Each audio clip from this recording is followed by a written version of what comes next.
बिस्मिल्लाहिर्रहमानिर्रहीम। अस्सलाम वालेकुम। 3 क्लास कैसे हैं स्टूडेंट्स? मैं उम्मीद करती हूँ सब ठीक होंगे। बेटे आज हम करेंगे बी पेपर, ग्रामर करनी है। आज हमने सबसे पहले आपने कॉपी पे तारीख़ लिखनी है, घर का काम, और उसके बाद दिन लिखना है। आज हम करेंगे लफ्ज़ की इक़साम है। लफ्ज़ की इक़साम के बारे में पढ़ेंगे। लफ्ज़ की 2 इक़साम हैं, कलमा और मुहम्मल। कलमा क्या होता है?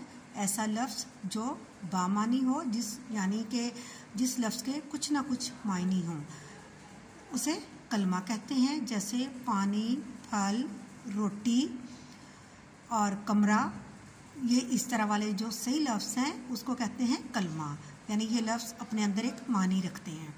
मुहम्मल ऐसा लफ्ज़ है जो बेमायनी हो, यानी उसके कोई मायने ना हो, उसे मुहम्मल कहते हैं। जैसे पानी है तो उसके साथ हम अक्सर बोल देते हैं पानी वानी या पानी शानी।